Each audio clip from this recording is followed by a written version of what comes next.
22 नोव्हेंबरची संध्याकाळ साधारण 7ची वेळ होती, ज्यावेळी मुंबईतल्या वरळीमध्ये डॉक्टर गौरी गर्जे या महिलेने गळफास लावून स्वतःला संपवलं. गौरी ही पंकजा मुंडे यांचे पीए अनंत गर्जे यांची बायको. लग्नाला अवघे 10च महिने झालेले होते. मोठ्या थाटामाटात पालवे कुटुंबानं गौरी आणि अनंत यांचं लग्न लावून दिलं होतं. लग्नाला पंकजा मुंडे आणि त्यांची बहीण प्रीतम मुंडे यांनी सुद्धा हजेरी लावली होती. सगळं काही अगदी छान गोडी गुलाबीत सुरू होतं. बाहेरच्यांच्या नजरेत दोघांचा संसार म्हणजे राजा राणीचा संसार होता. मग इतकं सगळं ठीक असूनही अचानक असं काय झालं? अवघ्या 10 महिन्यात गौरी यांनी आयुष्य संपवण्याचा निर्णय का बरं घेतला? त्यांनी गळफास लावून घेईपर्यंत घरातला एकही माणूस कसा काय तिथे पोहोचला नाही? या आणि अशा सगळ्याच प्रश्नांची उत्तरं आपण या व्हिडिओच्या माध्यमातून घेणार आहोत, त्यामुळे व्हिडिओ शेवटपर्यंत नक्की पहा. नमस्कार, मी मयुरी कराडे आणि तुम्ही पाहताय महाराष्ट्र जागरण. वरळी, शनिवारची ती संध्याकाळ. लोक आपापल्या कामातून घरी परतायची वेळ झालेली. रस्त्यांवरती नेहमीसारखी गर्दी, हॉर्नचे आवाज. त्या सगळ्या गोंधळात वरळीतल्या एका घरात मात्र शांतता पसरली होती. तितक्यात एक बातमी आली. राज्यातील मंत्री पंकजा मुंडे यांचे स्वीय सहाय्यक अनंत गर्जे यांच्या पत्नी डॉक्टर गौरी पालवे गर्जे यांनी गळफास घेत स्वतःला संपवलं. क्षणभरात ही बातमी राजकीय वर्तुळात पसरली, सोशल मीडियावरती झळकली आणि लोकांच्या चर्चेत आलं ते एकच नाव, गौरी गर्जे. गौरी एक तरुण डॉक्टर, केईएम सारख्या प्रतिष्ठित रुग्णालयामध्ये काम करणारी, सतत लोकांचे प्राण वाचवणारी, करिअरच्या सुरुवातीला असलेली, शिक्षण पूर्ण करून आयुष्याची नवी पानं उलटायला तयार झालेली. आणि लग्न तर फक्त 10 महिन्यांपूर्वी 7 फेब्रुवारी 2025 लाच झालेलं. बाहेरून पाहिलं तर एकदम छान कुटुंबातले, मान प्रतिष्ठा असलेल्या घरात लग्न झालेली, सुखी संसारामध्ये पाऊल टाकलेली मुलगी. पण या चमकदार बाहेरच्या आवरणामागे ती आतून किती तुटत होती हे त्या दिवशी सगळ्यांच्याच लक्षात आलं. गौरी आणि अनंत यांचं लग्न अगदी 10 महिन्यांपूर्वी थाटामाटात झालेलं होतं. मोठी माणसं, मोठी नावं आणि समाजात उठबस असलेल्या कुटुंबामध्ये याही दोघांचं लग्न झालेलं होतं. लग्नानंतर सुरुवातीचे काही महिने चांगले गेले. फोटो, कार्यक्रम, सोशल मीडियावरती हसतं खेळतं जग. सगळं पाहताना कोणालाही वाटावं, वा किती सुंदर जोडी आहे. पण त्या प्रत्येक फोटो मागे खऱ्या भावना, खरे वाद, खरे रुसवे फुगवे असं सगळं लपलं जात होतं. गौरी आणि अनंत यांचं लग्न जसजसं पुढे सरकत गेलं तसं अनंतच्या वागणुकीबद्दल घरच्यांच्या आणि गौरीच्या मनात शंका येऊ लागल्या.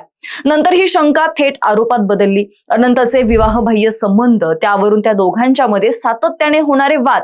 गौरीसाठी ही परिस्थिती दिवसेंदिवस असह्य होत होती. ती शांत स्वभावाची, मनातलं मनात ठेवणारी डॉक्टर असल्यामुळे कामाचा ताण वेगळाच, घरी येऊन नात्यातील ताणतणाव वेगळेच. हे सगळं एकत्र येऊन तिच्यावरती मानसिक दडपण वाढतच गेलं असं म्हटलं जातं.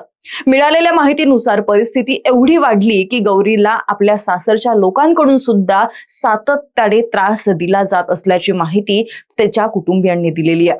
त्यानंतर त्यांनी याच्या विरोधात तक्रार केली. यात फक्त नवरा अनंतच नाहीये, तर त्याची बहीण शीतल आणि दीर अजय हे सुद्धा तिला सतत अपमानित करायचे, तिला कमीपणा दाखवायचे, मानसिक दडपण द्यायचे असा गौरीच्या घरच्यांनी म्हणजेच पालवे कुटुंबियांनी तिच्या सासरच्यांवरती आरोप केलेला आहे. आता या सगळ्याला कंटाळून शनिवारची संध्याकाळ ही त्या तणावाची शेवटची पायरी ठरली. घरात कुणीही नसताना गौरीने आपलं आयुष्य संपवण्याचा निर्णय घेतला. खोलीत तिनं गळफास घेतला. जेव्हा घरचे तिच्या खोलीकडे गेले तेव्हा बराच वेळ दरवाजा बंद होता.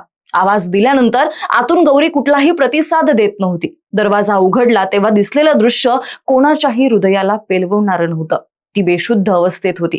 लगेच तिला हॉस्पिटलला हलवण्यात आलं, पण त्याआधीच तिचा जीव गेलेला असं डॉक्टरांनी सांगितलंय. यानंतर तिचं कुटुंब हादरवून गेलं. एकुलती एक मुलगी, डॉक्टर, नवीन संसार, हे सगळं एका क्षणात संपलं. पोलिसांनी मृतदेह ताब्यात घेतला आणि शवविच्छेदनासाठी पाठवला. पण आश्चर्य म्हणजे त्या दिवशी पोलिसांनी कोणताही गुन्हा नोंदवला नाही. हे ऐकताच गौरीच्या नातेवाईकांचं संतापाने धुमसणं अगदी स्वाभाविक होतं. ते थेट वरळी पोलीस ठाण्यामध्ये बसून राहिले. त्या दिवशी गौरीने स्वतःला संपवलं नाही, तर ही एक हत्या आहे असा आरोप गौरीच्या वडिलांनी केलेला आहे. त्यांचं असं म्हणणं होतं की गौरी सतत त्रास सहन करत होती, तिच्या जीवाला सातत्याने धोका होता आणि यामागे तिच्या सासरच्यांचाच हात आहे. त्यामुळे गुन्हा नोंदवावा, तपास व्हावा, दोषींना शिक्षा व्हावी हा त्यांचा ठाम आग्रह होता. शेवटी बऱ्याच वेळानंतर नातेवाईकांच्या दबावानं आणि उपलब्ध पुराव्यांवरून पोलिसांनी रविवारी गुन्हा दाखल केला. या गुन्ह्यामध्ये अनंत गर्जे, त्याची बहीण शीतल आणि दीर अजय या तिघांची सुद्धा नावं आहेत. त्यांच्यावरती त्रास देणं, अपमान करणं आणि जीव देण्यासाठी प्रवृत्त करणं असे काही आरोप आहेत. नातेवाईकांचं म्हणणं आहे की गौरीवरती सासरकडून सतत मानसिक अत्याचार केला जात होता आणि या तणावातूनच तिने आयुष्याचा टोकाचा निर्णय घेतलाय. आता या सगळ्यात मोठा प्रश्न उरतो तो म्हणजे या सगळ्यामध्ये नवरा अनंत गर्जे नेमका कुठे आहे? घटना झाल्यापासून त्याचा थांगपत्ता नव्हता. मी घरी नव्हतो, मी नसताना तिने स्वतःचा जीव दिलेला आहे. घटना घडली त्यावेळी मी घरी नव्हतो. घरी पोहोचलो तेव्हा घराचे दरवाजे आतून बंद होते. घाबरून मी 31व्या मजल्यावरून खिडकीतून उतरून 30व्या मजल्यावरच्या माझ्या घरात प्रवेश केला तेव्हा गौरी गळफास घेतलेल्या अवस्थेत होती. गौरीला गळफास घेतलेल्या अवस्थेतून उतरवून मी रुग्णालयात दाखल केलं असं अनंत गर्जे यांनी म्हटलेलं आहे. तर गौरीच्या मामांनी गर्जे कुटुंबियांनीच आमच्या गौरीला संपवलंय असा थेट आरोप केलेला आहे. गौरी पालवे यांचे मामा शिवदास गर्जे यांचा असा आरोप आहे की मुलीच्या वडिलांकडे अनंत आणि त्या XYZ महिलेच्या चॅटिंगचे पुरावे आहेत. 2 ते 3 महिन्यांपासून तिचे आणि अनंतचे वाद सुरू होते. त्याच्या अफेअर बाबत गौरीला माहिती मिळालेली होती तरी सुद्धा तिने त्याला माफ केलं. पण पुन्हा एकदा चॅटिंग सुरू असल्यानं तिने पाहिलं आणि यामध्ये वाद वाढत गेला. तो तिला खूप टॉर्चर करत होता. यावरून दोघांमध्ये सातत्याने भांडणं व्हायची. तेव्हा अनंत गर्जे यांनी स्वतःच्या हातावरती वार करून घेतले आणि तो तिला म्हणाला की मी पण मरेन आणि तुला पण गुंतवेन. गौरी डॉक्टर होती, लढाऊ मुलगी होती, ती कधीच असं करणार नाही असं गौरी गर्जे पालवे यांच्या मामांनी माध्यमांना सांगितलेलं आहे. आता मिळालेल्या माहितीवरून अनंत गर्जेने गौरीचे वडील अशोक पालवे यांना फोन करून सांगितलेलं होतं की तुमची मुलगी स्वतःला संपवण्याचा प्रयत्न करते, तिला समजावून सांगा. त्यावेळेस वडिलांनी गौरीकडे फोन द्या असं म्हटलं तर अनंत म्हणाला मी तिला दवाखान्यात घेऊन जातोय. पण लगेचच अनंत गर्जेने गौरीच्या आईला फोन करून त्यांच्या मुलीनं जीव दिल्याचं सांगितलं. यानंतर पालवे कुटुंबीय तडक मुंबईकडे निघाले. गौरीच्या आईने 50हून जास्त फोन केले पण अनंतने एकही फोनचं उत्तर दिलं नाही किंवा तो फोन उचलला नाही अशी सुद्धा माहिती आता समोर आलेली आहे. याच्याही पुढे जाऊन सप्टेंबर महिन्यामध्ये अनंत गर्जे आणि गौरी गर्जे यांनी राहतं घर बदललं. त्यावेळेस गौरीला कागदपत्रे सापडली. त्यामध्ये एका महिलेची पती म्हणून अनंत गर्जेच्या नावाचा उल्लेख होता. ही बाब गौरीने तिच्या वडिलांना सांगितली.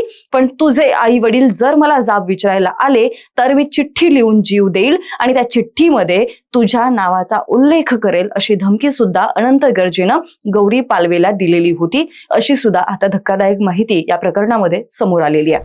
अंजली दमानिया यांची यामध्ये एंट्री झालेली आहे. त्यांनी गौरीची नणंद अनंत गर्जेची बहीण शीतल आंधळेवरती सुद्धा गंभीर आरोप केलेले आहेत. शीतल आंधळे अनेकदा गौरीला तुला नांदायचं असेल तर नांद, नाही तर आम्ही त्याचं दुसरं लग्न करून देऊ असं गौरीला बोलायच्या असा आरोप आता अंजली दमानिया यांनी केलेला आहे. या सगळ्यावरून जर थोडक्यात सांगायचं झालं तर नवऱ्याची लफडी, 3 महिने छळ, वाद आणि या वादानेच झालेला गौरीचा शेवट.